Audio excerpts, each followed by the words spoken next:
بسم اللہ الرحمن الرحیم۔ اللہم صلی علی محمد وعلی آل محمد۔ السلام علیکم۔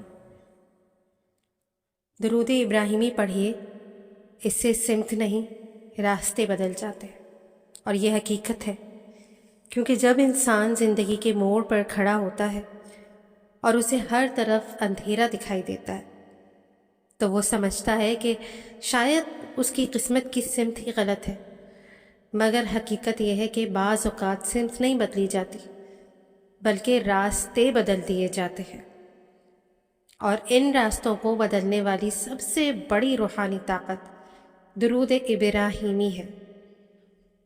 درود ابراہیمی وہ نور ہے جو بند دروازوں پر دستک نہیں دیتا بلکہ دیواروں میں دروازے پیدا کر دیتا ہے۔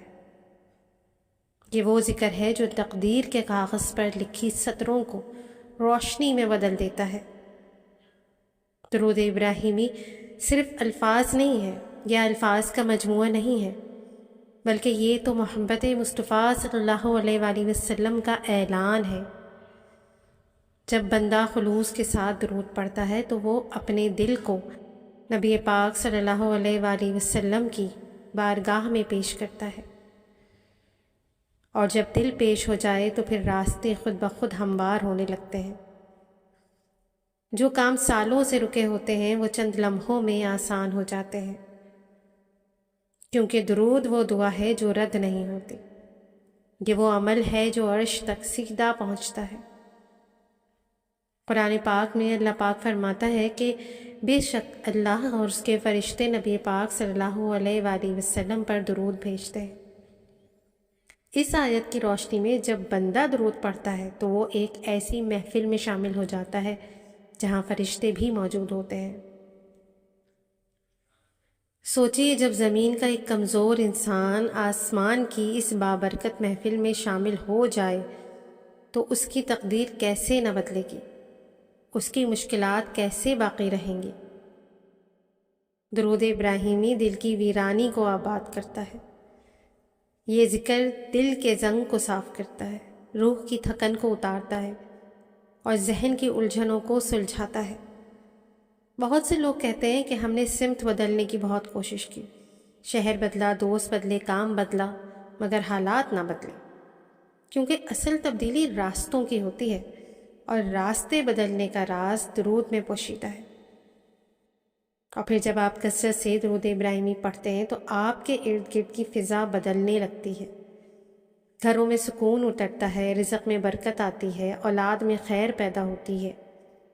یہ وہ عمل ہے جو خاموشی سے اثر کرتا ہے، کوئی شور نہیں، کوئی اعلان نہیں، مگر اندر ہی اندر تقدیر کا نقشہ بدل رہا ہوتا ہے۔ درود ابراہیمی دراصل حضرت ابراہیم علیہ السلام کی دعا کا تسلسل ہے۔ جب ہم یہ درود پڑھتے ہیں تو ہم ایک ایسی نسبت سے جڑ جاتے ہیں جو انبیاء کی نسبت ہے۔ یہ نسبت انسان کو عام سے خاص بنا دیتی ہے۔ یہ ذکر بندے کو اللہ کے قریب کرتا ہے اور نبی پاک صلی اللہ علیہ وآلہ وسلم کی محبت میں اضافہ کرتا ہے، اور جب محبت بڑھتی ہے تو راستے خود کھلتے چلے جاتے ہیں۔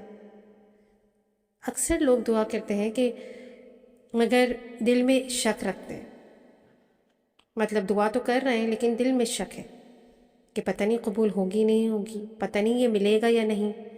لیکن درود ابراہیمی شک کو یقین میں بدل دیتا ہے۔ یہ ذکر دل کو اطمینان دیتا ہے کہ جو ہو رہا ہے وہ بہتر کے لیے ہو رہا ہے۔ جو یقین مضبوط ہو جائے تو مشکلات پہاڑ نہیں رہتے، وہ ریت کی دیوار بن جاتے ہیں جو ایک سانس سے گر جاتے ہیں۔ درود پڑھنے والے کی زندگی میں ایک خاص نور آ جاتا ہے، چہرے پر سکون، لہجے میں مٹھاس اور فیصلوں میں حکمت پیدا ہو جاتی ہے، کیونکہ درود دل کو نبی پاک صلی اللہ علیہ وآلہ وسلم کے اخلاق سے جوڑ دیتا ہے، اور جب اخلاق سنور جائیں تو دنیا کے راستے بھی سنور جاتے ہیں۔ اور پھر اگر آپ چاہتے ہیں کہ آپ کی زندگی میں غیر متوقع آسانیاں آئیں تو روزانہ کم سے کم 111 مرتبہ درود ابراہیمی کو اپنا معمول بنا لیں۔ فجر کے بعد یا سونے سے پہلے یا کسی بھی پرسکون وقت میں چند دنوں میں آپ محسوس کریں گے کہ جو رکاوٹیں ناقابل عبور لگتی تھیں وہ خود بخود ہٹ رہی ہیں، کیونکہ درود ابراہیمی ایک روحانی سفر ہے، اور یہ سفر انسان کو مایوسی سے امید تک، خوف سے اطمینان تک، اور تنگی سے فراخی تک لے جاتا ہے۔ یہ وہ عمل ہے جو قسمت کو جھنجھوڑ دیتا ہے، بلکہ نرمی سے اس کا رخ موڑ دیتا ہے۔ تو سمت بدلنے کی ضرورت نہیں ہے، جب دل درود سے آباد ہو جائے تو اللہ راستے بدل دیتا ہے۔